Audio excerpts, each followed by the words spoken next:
guys, I am Saintly Sinful Samriddhi. Welcome back to my channel.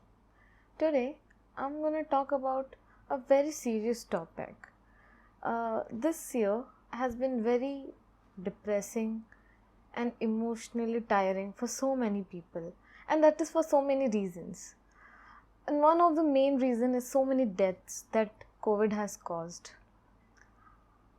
I have lost my mom 2 years back, and still my heart aches whenever I think about her.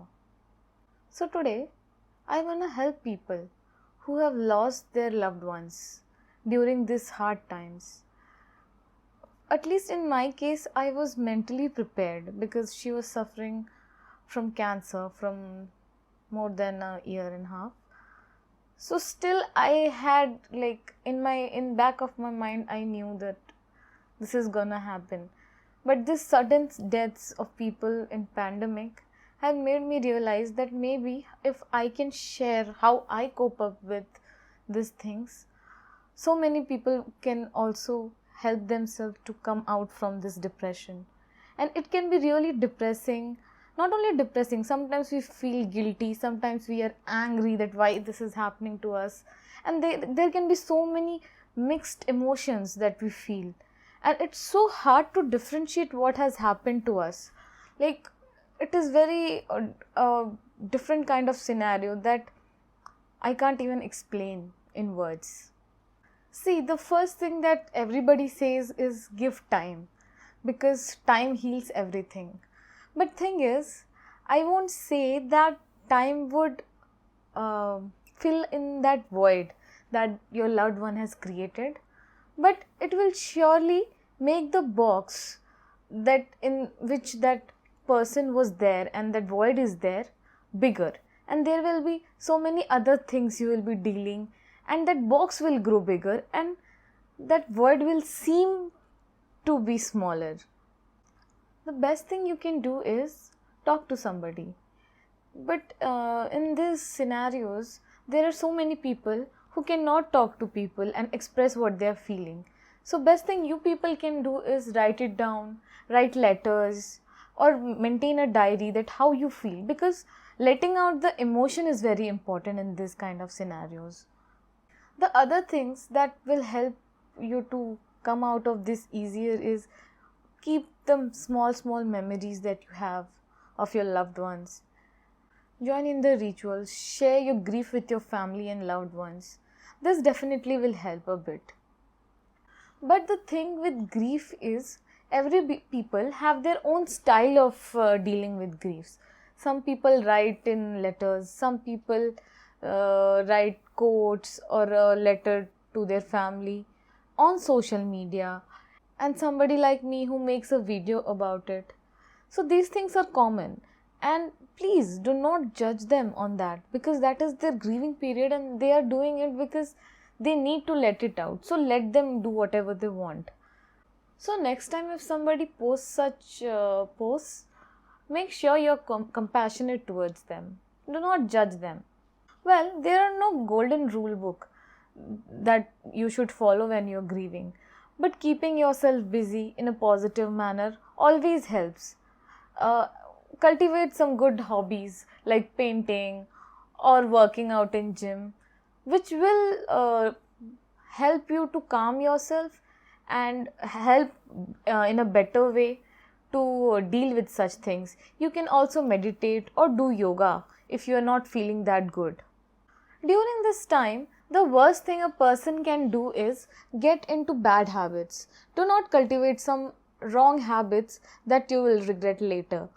So I would suggest just develop some good qualities and just to keep yourself busy for a while. But keeping yourself busy doesn't mean that you will ignore whatever you are feeling, because at the end of the day, you need to feel your emotions, whatever you are having, and then finally accept that whatever has happened and nothing can be done about it. If you are really demotivated to do some chores and daily stuffs, then remember how your loved one would have wanted you to be. For example, like in my scenario, when my mom expired, a week later I had exams, and I chose to write my exams, and I went back to Vellore and I wrote them like properly. And it is not because my career was important, or like, it is important, but it was not just only because of that. I did that because I just knew that that's what my mom would have wanted. So you can motivate yourself in this way too. Now, if you ignore your feelings and emotions, it will finally one day catch up to you, and finally you will lose your mind. So it's better that if you are grieving, then cry, be angry, let yourself feel whatever you are feeling. But always remember that acceptance is the key. Like, as soon as you start accepting that what has happened, then it automatically your healing process starts. But if you don't accept and you are in denial, then it will be very difficult for you to make yourself understand. One more thing I wanted to talk about is that many people think that if you are not crying, then you are not sorry for the loss. And this is some real bullshit that people think, because it's not true. Because, like, in my case, I didn't cry at that time exactly. Crying is one of the emotions that one can show, but it is not the only one. So please try to understand that. A thing that I find personally wrong is people barging in and saying that, yeah, I can feel, I can understand. Because at that moment, whatever a person is feeling, because they have lost someone they loved, it is impossible for the other person to understand that unless they are really close. Like, it's really different for everybody, right?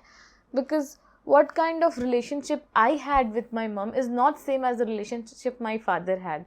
So the healing process cannot be same, right?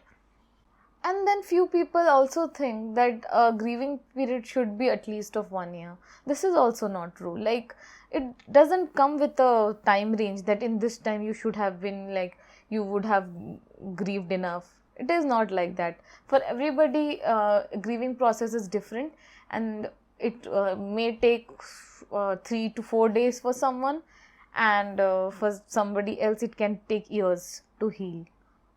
So the last thing that I would like to say is motivate yourself and be the person that your loved one would have wanted you to be like. And just believe that they are up there and they are watching over you, and do not be sad about it. Now thing is, I made this video because it's my mom's birthday today and I am missing her a bit more than other days. In this video, I also wanted to share that even if your loved one is not with you, there are ways that you can celebrate their birthdays or anniversaries, or maybe just honor them. So I just want to share a few things about it. Firstly, thing which should be done is whatever you have always done, the traditional birthday celebration or anniversary celebration, it should continue. Like, if you had brought a birthday cake on her birthday, then go bring it. Just cut the cake, remember them, create a memorial video, share that with your family, grieve together. These things will always help you. What else you can do is write a letter to your loved one, like how you feel, make a donation on their name, and if possible, visit their grave, create memory jars.